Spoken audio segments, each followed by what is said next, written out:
Prana significa energía vital. El ki, la energía electromagnética, los electrones libres que carga el oxígeno. Por otro lado, yama significa control de. Y pranayama hace referencia a la disciplina que estudia el control de la energía vital, principalmente a través de la respiración, que es la primera función involuntaria que podemos controlar voluntariamente, así como la llave de todas las demás. ¿Qué tal? Yo soy Jero Cronengold y hoy te voy a compartir todo lo que tienes que saber acerca del pranayama. Vamos a ver los distintos niveles que hay de práctica, qué cambia de ser un principiante a ser un nivel intermedio a ser un maestro avanzado. Además, vamos a ver todos los niveles a los que actúa: biológico, psicológico, neuronal, hormonal, fisiológico, en los distintos sistemas en los que influye la técnica o la práctica del pranayama. Además de su historia y las leyendas que hay detrás, y la parte mítica, la parte de la ascensión del kundalini, de los estados místicos y los cambios de conciencia, de los normales a los trascendentales. Además, te voy a compartir todo esto no solo con un sinfín de libros que he leído detrás del tema, sino con ya más de 5 años de experiencia haciendo respiraciones con sesiones de hasta 3 horas diarias y aprendiendo a entrar y estabilizar estos distintos estados mentales.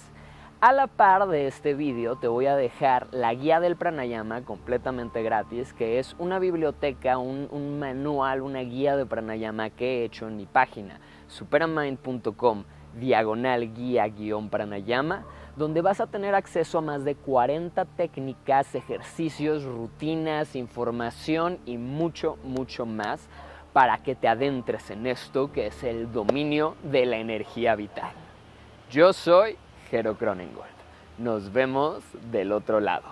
Como en todas las leyendas, hay distintos mitos y versiones de cómo surgió el pranayama. Mas la que más me gusta y la que tomo el día de hoy cuenta que hace cerca de 12,000 años apareció en la India la encarnación de Shiva, también conocido como Adi Yogi. Este personaje realmente no estaba haciendo mucho más que estar meditando en silencio en un trance profundo durante días y días. En los pueblos aledaños a la montaña que cuentan que era el monte Kailash, en la que Adi Yogi se había acomodado a meditar, la gente que se había enterado de que había un hombre santo que no bajaba de estar en un trance día y noche sin comer, sin beber, sin dormir, el cuento empezó a recorrer los pueblos que rodeaban la montaña. Y así la gente empezó a rodear a este personaje Adi Yogi simplemente para recibir un poco de las bendiciones que seguramente este ente santo estaba bajando a la tierra. Así, un día 7 sabios decidieron sentarse a su alrededor y esperar a que él saliera de su trance para pedirle que les enseñara sus secretos. Finalmente, en algún momento, los sabios irrumpieron en el sueño de Adi Yogi, que despertó para preguntarles qué querían. Ellos le dijeron que querían aprender sus secretos, que querían aprender lo que él tuviera que enseñar para poder compartirlo con el resto del mundo. A lo que Adi Yogi les contestó que no tenía ningún interés en ello y regresó a su trance. Así los sabios se pusieron de acuerdo e ingeniaron un plan para conseguir que Adi Yogi los entrenara.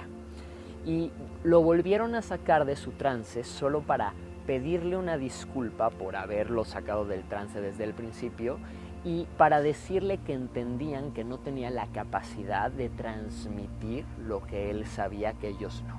En ese momento, Adi Yogi, enfurecido, les dijo algo así como: «Ah, chinga, ¿crees que yo no puedo enseñarte? Pues prepárense». Y durante los siguientes 12 años entrenó estos 7 sabios para que aprendieran todas las técnicas necesarias para activar no solo los 8 chakras principales, sino el total de 114 chakras humanos. Finalmente, al concluir sus enseñanzas, los mandó por todo el mundo para que estos se fueran a distintos continentes, a distintos espacios de la Tierra, a compartir lo aprendido. Hoy por hoy es gracioso porque en todas las culturas, en todos los continentes, hay distintas prácticas que derivan del pranayama, así como que se han encontrado las dhyana lingas, que son de cierta manera las estructuras que simbolizan a Shiva o a Adiyogi también. Pero bueno, dejando la leyenda a un lado, te voy a compartir un poquito ahora de la ciencia que hay detrás del pranayama y de los últimos avances en estudios científicos detrás de este tema. Quédate conmigo. La ciencia detrás del pranayama. Hasta la fecha ha habido un sinnúmero de estudios, ya varios con tanto nominaciones como ganadores del Premio Nobel de Medicina Fisiología. Actualmente el MIT está llevando el primer estudio clínico masivo, dándole seguimiento a más de 3,000 personas que están practicando diariamente, sobre todo los protocolos del método Wim Hof. Ahora, en general todos los protocolos o rutinas tienen 3 variantes principales. La primera es la aceleración, y esto va de la hiperventilación o hiperoxigenación, de la aceleración de la velocidad en la cual inhalamos y o exhalamos.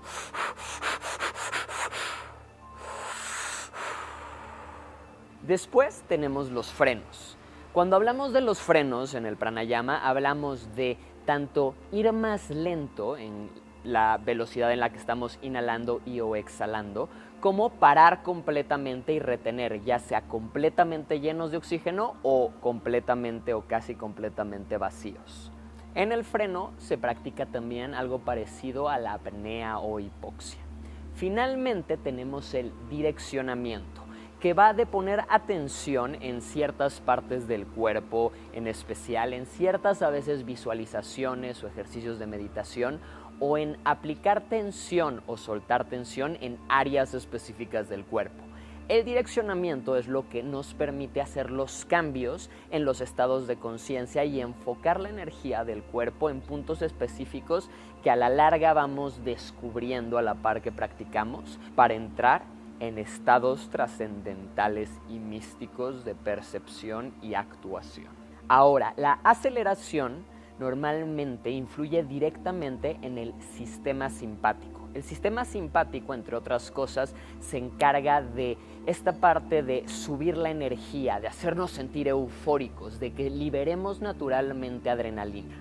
Cuando por otro lado nos vamos al freno o la relajación y el alentar o frenar completamente la respiración, estimulamos y activamos el sistema parasimpático, que es el opuesto, el que nos hace relajarnos, el que nos lleva a liberar noradrenalina. Cuando además de esto aplicamos distintos protocolos, rutinas, etcétera, etcétera, etcétera, empezamos a influir en nuestro cuerpo a todos niveles.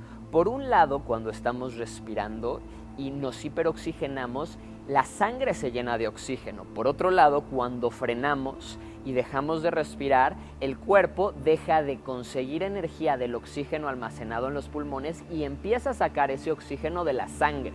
Se aceleran los procesos de liberación o producción de ATP, adenosín trifosfato, que es básicamente la forma de energía más pura que nuestro cuerpo tiene a nivel celular. Se llega a producir lo que se conoce durante tanto la hiperoxigenación como el parar de respirar, producimos estrés hormético. El estrés hormético es estrés que, sin ser malo para nuestra salud, sin ser realmente deteriorante, ya que no es demasiado fuerte ni demasiado extenso en cuanto al tiempo en el cual lo sentimos, es un tipo de estrés que activa mecanismos de regeneración, de defensa, activa el sistema autoinmune, no solo de ti como organismo vivo, sino de cada una de tus células, y acelera muchos de los procesos metabólicos, así como de síntesis de proteínas. La respiración, al final, si lo piensas de cierta manera, hace que metamos grandes cantidades de oxígeno a nuestro cuerpo. Y el oxígeno es un elemento que tiene una facilidad muy grande para hacer cadenas de electrones libres o de valencia. Al respirar, al llenarnos de oxígeno y hacerlo continua y conscientemente, estamos creando cadenas eléctricas que además llenan de energía todo nuestro cuerpo. Además de que durante la hiperoxigenación sacamos mucho dióxido de carbono de nuestro cuerpo, lo que produce que haya un cambio en el pH o el nivel de acidez de nuestro cuerpo y haya un ligerito 0.2 de cambio desde lo neutro ácido hacia lo alcalino. Cuando dejamos de respirar, hacemos un cambio y entonces bajan los niveles de oxígeno también y se neutraliza el alcalino y el ácido. Cuando volvemos a respirar, se vuelven a equilibrar estos como estamos en nuestro día a día, como están normalmente, y se hace un proceso en el cual el cuerpo pasa del ácido a lo alcalino a lo neutro, en una cosita de segundos. Cada vez que repetimos varias de estas rutinas, lo que estamos haciendo es que el cuerpo se alcalinice ligeramente y regrese a su estado natural. Y que cuando lo hacemos 3 o 4 veces o un poquito más, esta alcalosis celular haga que permanezca una ligera alcalinidad. Estamos hablando de 0.1, como mucho 0.2 en el nivel de acidez. Ahora, la alcalinidad hace que el cuerpo no se inflame, que haya una desinflamación profunda y una desacidificación profunda. Cuando se dan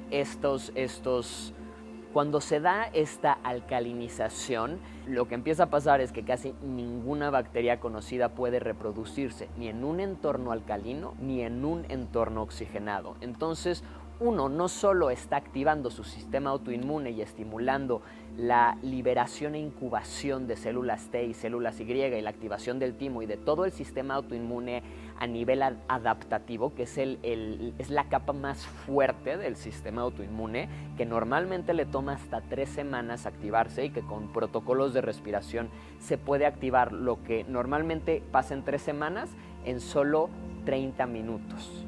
Y estos son solo algunos de los beneficios, porque si continuamos explorando los estudios, lo que se está aprendiendo es que el continuamente, conscientemente, dirigir voluntariamente tu respiración llega a crear cambios en la epigenética, en la forma en la cual básicamente tu cuerpo responde genéticamente a estímulos. Y en este caso tú te vuelves el estímulo que activa o influye en la epigenética.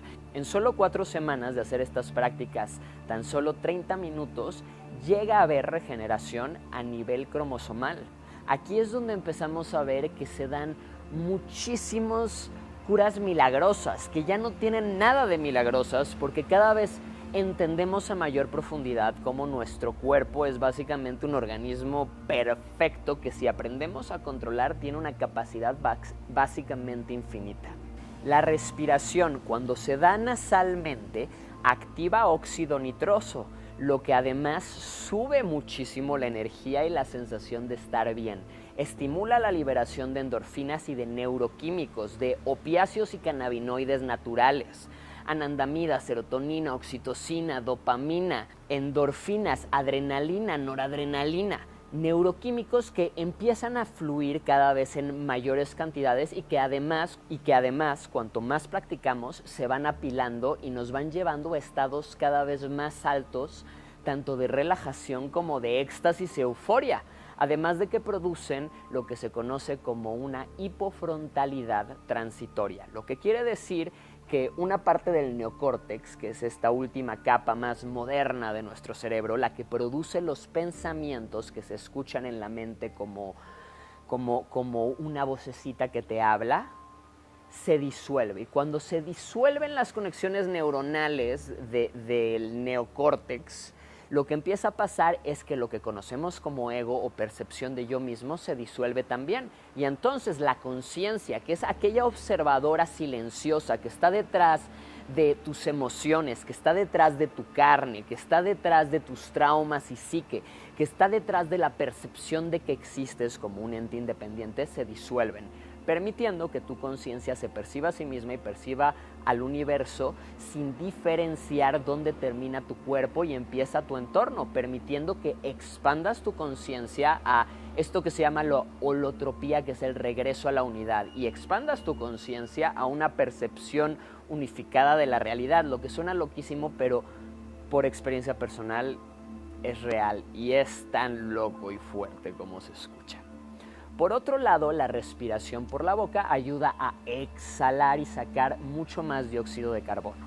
De todas formas, aunque hay prácticas que se especializan en la respiración por la boca, la respiración nasal suele ser más efectiva y directa para llenarnos de energía y además de que filtra mucho mejor el aire que entra. Si bien hay momentos en los que queremos hiperoxigenarnos y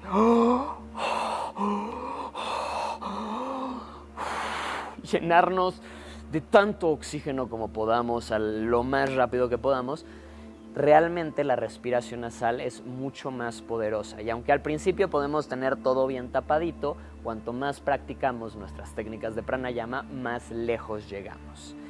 Al mismo tiempo empiezan a haber estudios cada vez más interesantes sobre cómo una práctica prolongada, estamos hablando de más de 50 minutos, crea estos estados trascendentales, que ahorita te voy a platicar un poquito más ya cuando hablemos de los niveles de práctica que hay de mi testimonio, de qué van. Pero al final estos estados trascendentales se liberan porque al parecer el pranayama estimula tanto la liberación como la... Mira, tu cuerpo produce un neuroquímico que se llama dimetiltriptamina. Básicamente es lo que te hace percibir la realidad como esto que ves a tu alrededor. Es una sustancia con un potencial altamente extático y místico, que tiene la capacidad de producir todo tipo de cambios en el cerebro, de transformar, de crear neuroplasticidad y hacer que el cerebro se regenere, y que además es conocido no solo por ser el psicodélico más fuerte del universo, sino posiblemente por ser la molécula que mayor impacto influye sobre la conciencia y la realidad. Esta molécula la liberamos todo el tiempo, mas hay ciertas enzimas que se encargan de deshacerla para que no entre en ciertas partes de tu cuerpo y no estés todo el tiempo en un trip cósmico, cuántico, astral.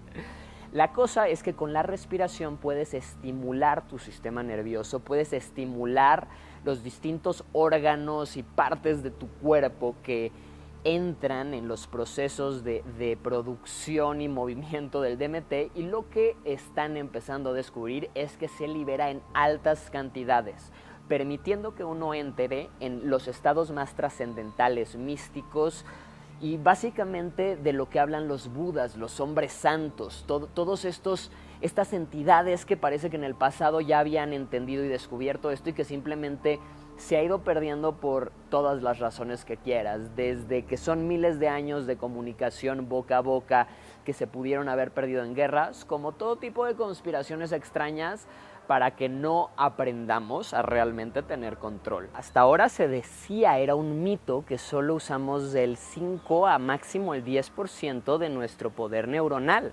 Hoy por hoy, en fMRI están descubriendo que por un lado se puede llegar a activar hasta el 100% de la capacidad neuronal y del poder cerebral en 1 hora de práctica, desde casi que el principio, la primera semana que empiezas a hacerlo. Y por otro lado, que hay cambios en las ondas cerebrales, pasando de las que definen los estados de vigilia y de estar despierto a ondas como zeta y gamma, que son frecuencias que normalmente lo que muestran es que uno está entrando en un estado de trance profundo, en un sueño muy profundo, en un estado de regeneración biológica profundo, y que normalmente estos estados se había comprobado que solo algunos yogis después de 20 años de práctica lograban entrar conscientemente ahí. Hoy por hoy estamos descubriendo que la respiración, al convertirse por un lado nuestro foco de atención en el expandirnos y contraernos, hace que la atención deje de estar en el cerebro pensante, en el neocórtex, en esta capa que piensa, que al final usa como el 40% de la electricidad del cerebro, y que toda esa electricidad que está ahí atorada fluya por el resto del cerebro, ayude a conectar mejor el cerebro al cuerpo y permita que también la energía se distribuya de forma amena por todo el cuerpo, permitiendo que el cuerpo entre en un estado óptimo. Y básicamente, como dice Wim, estemos fuertes, felices y sanos. Además de que en el aspecto psicológico se libera una carga tremendísima de trauma emocional. En el momento en que entras en estos estados donde el ego se disuelve, te das cuenta que todo el trauma emocional es una pues es una representación que solo existe dentro tuyo, que por más denso que haya sido, lo que realmente te ha afectado es el significado que le ha sido dado y el efecto que ha tenido en tu percepción del mundo. Y digo, yo he sufrido, conozco a gente que ha sufrido mucho más que yo, no desmerito el dolor ajeno. Por otro lado, al haber sentido mi dolor y el dolor del mundo, sé que esta es una práctica que ayuda a sanar desde lo más profundo, permitiendo que emociones reprimidas salgan, se liberen y se disuelvan, logrando a veces en algunas horas o en algunos días de práctica mayores efectos en cuanto a la liberación emocional y a la sensación de bienestar que produce que años de psicoterapia. Pero bueno, ahora sí, hablemos también un poquito de protocolos y niveles de práctica. Por un lado están los que podemos llamar los protocolos antiguos, que son estas prácticas ancestrales, Qigong, Pranayama, fuego interno o prácticas toltecas. Aquí meteríamos Hatha, Ashtanga, Vinyasa, Tumo, prácticas de Kundalini e inclusive el tocar algunos instrumentos como el didgeridoo, que solo como caso simpático, 20 minutos de practicar el tocar el didgeridoo, que provoca mucha vibración en las fosas nasales, aumenta hasta un 1500% la cantidad de óxido nitroso que se libera en el cuerpo. Además de que llega a subir, también estimula de 500 hasta 1000% la producción de glóbulos blancos. Pero bueno, continuando. Por otro lado, tendríamos los protocolos que podríamos llamar prácticamente los prácticos y deportivos. Hablamos aquí de los entrenamientos de respiración de apnea, de los SEALs, Oxygen Advantage, entre muchas técnicas que están dirigidas sobre todo a la estimulación de una respiración, una fisiología de la respiración correcta, así como el mejorar los niveles de oxígeno para tener mayor resistencia o lograr mejores resultados deportivos. Finalmente podríamos tener el breathwork moderno, que va de las técnicas más novedosas que mezclan un poco de todo, donde entrarían la respiración holotrópica, el rebirthing y mi favorito y el que creo el número 1, el método Wim Hof, entre algunos otros, como también están las meditaciones de Joe Dispenza. Estas últimas prácticas lo que tienen es que ya hay ciertos estudios, en el caso de Wim Hof te decía, ¿no? MIT está estudiando a 3,000 personas durante un año. Es el estudio clínico que se ha hecho más grande de la historia en el tema de la respiración. Y lo que estamos descubriendo es que tenemos la capacidad de sanarnos, de ser fuertes, de estar felices, de sentirnos bien y de sanándonos a nosotros mismos, sanar al mundo.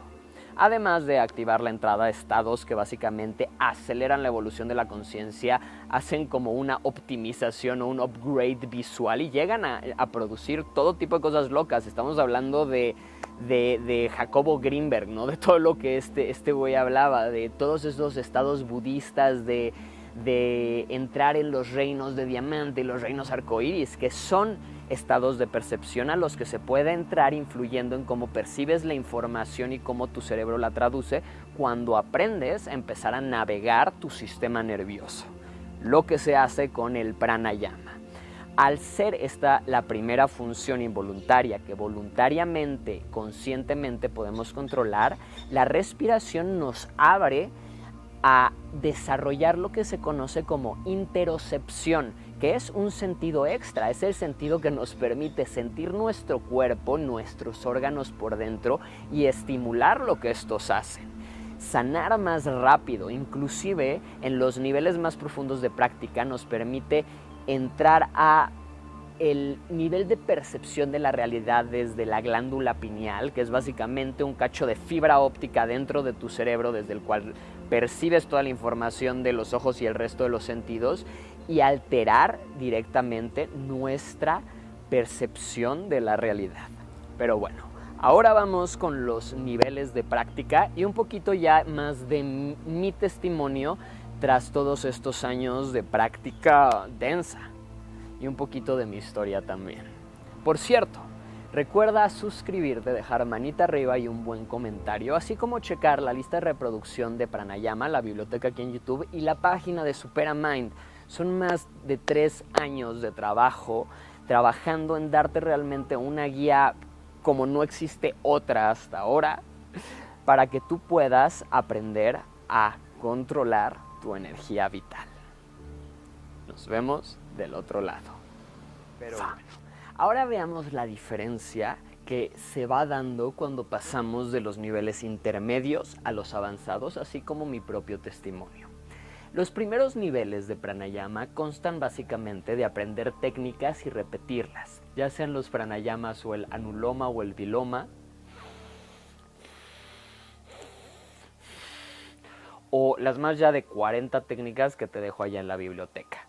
En la parte principiante del pranayama lo que hacemos es empezar a desarrollar interocepción. Empezamos a reconocer cómo se siente cuando respiramos, ya sea con el pecho, con el diafragma, o cuando nos expandimos hasta las laterales, costillas y pelvis, y empezamos a darnos cuenta cómo podemos controlar la respiración, así como empezamos a expandir nuestra capacidad de permanecer mucho tiempo vacíos, mucho tiempo llenos, inhalar lentamente o acelerar nuestra respiración.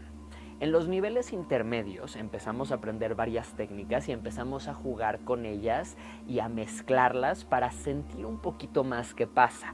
Además de que pasamos de periodos más cortos de práctica, 15 a 25 minutos, a periodos un poco más extensos, 20 a 40, inclusive 60 minutos, en prácticas en las cuales nos permitimos ya con mayor disciplina hacer nuestras técnicas. Finalmente, en los niveles avanzados estamos hablando de, por un lado, prácticas de 40 minutos a 3 horas, y por otro lado estamos hablando de que después de practicar, jugar y experimentar con la respiración y con tu cuerpo y con todos estos procesos de acelerar, frenar o direccionar tu prana, lo que empieza a pasar es que empiezas a distinguir cambios en la conciencia y empiezas a distinguir qué ejercicios producen qué cambios y cómo se sienten. Por otro lado, aprendes poco a poco a ir activando los cambios que pueden tomar mucho tiempo de respiración la primera vez, para que sin necesidad de estar ahí pum, pum, pum, pum, puedas activar esos estados de un momento a otro naturalmente. Eso se logra con el tiempo. Primero te puedes tardar 3 horas en llegar a un estado trascendental y con el tiempo puedes tardarte 20 minutos, 30 minutos en llegar al mismo lugar. La cosa es que cuanto más practicas y ya te pierdes horas en la respiración, más tiempo empiezas a pasar en estados de silencio interno, donde tu narrativa mental se silencia y tu atención se enfoca en el cuerpo. Con el tiempo, en estos estados avanzados de práctica, empiezas a desarrollar también esos nuevos sentidos, esa ascensión kundalínica, que básicamente es que suficiente energía entra al cerebro para que se puedan activar toda clase de procesos que ahorita también con mis testimonios te voy a contar a un poquito mayor profundidad. Pero bueno, estos son básicamente los 3 niveles. Ahora sí, en mi experiencia, en mis prácticas más profundas, que no estoy diciendo acercarme en lo más mínimo a los más grandes maestros de la tierra, pero sí han sido ya muchos años y muchas prácticas y muchas leídas, talleres, etcétera, etcétera, etcétera, para realmente empezar a conseguir un dominio sobre el pranayama. Te comparto que hasta el día de hoy he trabajado con algunas de las organizaciones de divulgación intelectual y científica más grandes del mundo. He estado rodeado de gente top en ciencia, en cultura, en tecnología, en diseño, etcétera, etcétera, etcétera. He estudiado, becado en algunas de las mejores universidades del país. Y aún así, conociendo a toda clase de médicos, científicos y demás locos y chamanes contemporáneos, y a la vez que llevo ya más de 20 años entrenando disciplinas marciales, artes marciales, Qigong, yoga, kundalini, danza sufi, ¿sabes? Meditación, surf, mindfulness, meditación trascendental, etc, etc, etc. En el protocolo de Wim Hof y en el pranayama en general, porque hasta el ejercicio más simple, inhalar derecha, exhalar izquierda y luego al revés, si uno se entrega y se pierde, puede llegar a los estados más altos de cambios trascendentales en la conciencia. Pero bueno, yo tengo un mapa personal que es el que te voy a compartir. Es totalmente subjetivo, totalmente mío, pero con él te voy a intentar platicar un poquito mi experiencia. Yo llegué al método Wim Hof porque estaba enfermo y nada me estaba curando. Estaba con síntomas de anemia, estaba con calambres, estaba con una tensión muscular horrible y con una sensación de que no podía cargar mi cuerpo. Después de que doctores me dijeron que tenía que agarrar y ponerme a tener una dieta especial, dejar de surfear y hacer ejercicio, trabajar menos, etcétera, etcétera, en la misma semana 4 o 5 personas me dijeron, prueba esta respiración. Así puse mis manos sobre el primer curso que hizo Wim Hof Digital y me entregué a hacer 30 minutos diarios y me empecé a sentir tan bien desde la primera vez que simplemente no lo pude dejar, sino que se volvió la entrega a lo que realmente he entregado mi tiempo y mi disciplina. Pero bueno, el primer nivel suele sentirse como euforia y al mismo tiempo relajación.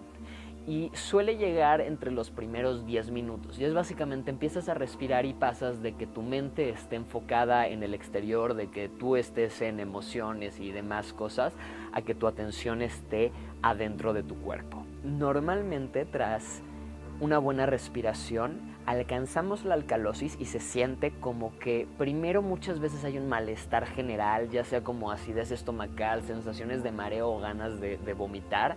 Llega un punto en el que dices, ¡ay, me siento mal! Y respiras más y pasas de estar inflamado, de estar ácido, a tener una tendencia alcalina. Cuando esto pasa, empiezas a entrar en el nivel 3, el 2 sería para mí la alcalosis, y el 3 sería un nivel en el que empiezan a aparecer muchos bloqueos y obstáculos que normalmente no te permiten pasar más profundo. Estos son emociones que aparecen, emociones tristes, dolorosas, que están ahí guardadas y que empiezan a salir. Estos son imágenes visuales incómodas y esto es sobre todo el distractor más fuerte. Es la narrativa o la plática mental. Una voz interna empieza a decir, ay, ya no quiero, ay, me siento mal, ay, no siento nada, ay, no lo estoy logrando, ay, esto, no tengo tiempo, ay, tengo otras cosas que hacer, ay. Normalmente yo tengo la sensación de que justo cuando estamos por pasar al nivel 4, que es el samadhi, el silencio interno total, primero justamente esa vocecita, ese ego, pone toda la resistencia del mundo, se está disolviendo, está sintiendo que se muere y dice, no quiero, no te voy a dejar, te voy a distraer para que regreses a darme energía a mí y no enfocarla en tu cuerpo. Si no te rindes ante la distracción, ni de las emociones, ni del malestar, ni de la diarrea mental, lo que empieza a pasar es que entras en este cuarto nivel, que es el silencio. Y en el silencio empiezas a percibir tu entorno sin palabras, sin juzgarlo. Empiezas a sentir tu interior y aumenta la interocepción y empiezas a sentir cómo la respiración llega mucho más profundo de lo que originalmente la sentías o creías que podía llegar. Aquí entramos en los primeros niveles de una interocepción ya más profunda. Ahora, después de esto, si uno vence este momento de que hay como mucho ruido mental al lograr llegar al silencio, pasamos a lo que llamó el nivel 5, que es básicamente que empieza a haber expresión. Pasamos de ruido y de que todo esté en movimiento y turbulencia a vacío, a que haya silencio mental y un vacío mental, a un exceso de energía y electricidad en partes del cuerpo y partes del cerebro que empiezan a producir una activación. Si uno no fuerza ni se resiste, por un lado no te resistes a lo que está pasando porque te da miedo o por la incomodidad o el malestar, y por otro lado no fuerzas nada, sino que te entregas a continuar respirando, lo que empieza a pasar es que cuanto más sueltas y más fluyes y más te relajas, más empiezas a ver primero flashes y luces que Wim dice que son que la pineal empieza a percibir activación neuronal y puedes ver la electricidad de neurona a neurona, y pasan de ser unos flashecitos o luces a ser realmente colores como de arcoíris emanando. El aura de las cosas empieza a ser perceptible. A veces es muy fuerte la experiencia de golpes, todo es de colores. A veces hay mucha resistencia mental a abrirse, a percibir nuevas dimensiones de la realidad, en este caso las auras o el electromagnetismo que emiten el cuerpo a distintos niveles. Si aquí uno se entrega, empiezas a activar tanto hacia afuera la capacidad de ver más como hacia adentro la capacidad de ver. Aquí yo lo que digo un poco con forma de metáfora es que la pineal deja de estar enfocada en ver hacia afuera a través de los ojos y se enfoca hacia adentro y empiezas a tener la sensación de ver tus órganos, empiezas a tener la sensación de ver un infinito de cuerdas de luz y de energía que está por dentro en movimiento, y continúas respirando, tu cuerpo empieza a expandirse y a seguir la respiración y empiezas a entrar en el nivel 6. En el nivel 6 lo que empieza a pasar es que empiezas a tener una claridad mucho más fuerte. Sigues respirando, pero empiezas a sentir como si en vez de que tú estuvieras atrayendo el aire, ampliándote y soltando, es la sensación de que el universo te está respirando o está respirando a través de ti. Es como si el aire quisiera entrar y salir y llegar a un punto en el que hay aire adentro y afuera y la presión interna y externa como que se igualan y sientes que no hay una afuera y adentro.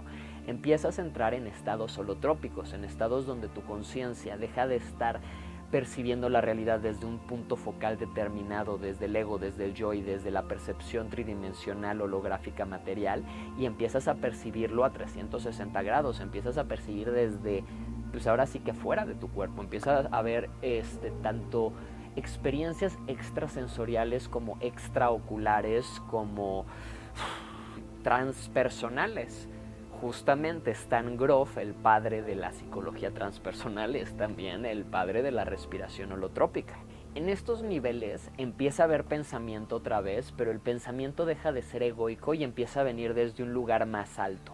Al estar todo tu cerebro conectado, porque la fórmula sería 40 minutos para producir alcalosis celular total, 40 minutos más para que todo el cuerpo se llene de electricidad y se active, ese fuego interno, esa capacidad de todos los nadis y chakras llenos de energía, y después 40 minutos to do your fucking will, para que hagas tu voluntad. Free play es básicamente entrar en estados donde puedes ya jugar con la energía y percibirla y alterar muchas cosas a niveles que hacen que uno vea el humano neoténico juvenil tridimensional como la oruga, y realmente esta ascensión de la energía y control de ella como el convertirte en esa mariposa. Dejas de percibir desde lo más espiritual la realidad y el mundo, desde lo material y lo físico y lo superficial, y empiezas a percibirlo energéticamente, empiezas a ver a las personas no como cuerpos, no como emociones e historias, sino como almas surcando esta escuela que es la vida. En estos niveles empieza a haber también la capacidad de hacer... Mira, aquí yo hice muchos años de Qigong y realmente hasta que no empecé a tener la capacidad de ampliar la percepción, a sentir esa energía sutil, ese electromagnetismo, ese prana o chi, no me hacía sentido. Era rico, es bueno para la salud, desestresa, relaja, fortalece, pero realmente no veía mucho más. Cuando empiezas a realmente darte cuenta como el polarizar la energía y mover el prana y sentir y dejar que la energía se organice de formas distintas dentro tuyo, se configure de formas nuevas, te permite abrirte a la capacidad de alterar e influir en procesos y en la energía, no solo dentro de ti como punto focal o como biocomputadora o como lo que para ti sea este pedazo de tecnología puro y perfecto que es el cuerpo. Empieza a permitirte usarlo realmente. Empiezas a darte cuenta de que este es tu barco y de que tu alma, tú eres el capitán. Pero bueno, aquí lo vamos a dejar por el día de hoy. Creo que es suficiente información para rato. Espero que esto te entusiasme para que entres a la academia y empieces tus prácticas. Aquí en la guía de Pranayama, en la academia de Pranayama, en la biblioteca de Pranayama vas a encontrar todo, y vamos a seguir subiendo nuevas técnicas, rutinas cada vez más avanzadas y largas, todo guiado, todo gratuito y todo práctico, porque la meta aquí no solo es compartir, sino acelerar la evolución. Pero bueno, yo soy Jero Cronengold, ya te la sabes con todo. Deja tus comentarios, manita arriba, cualquier cosa, y mantente sintonizado. Nos vemos en el siguiente.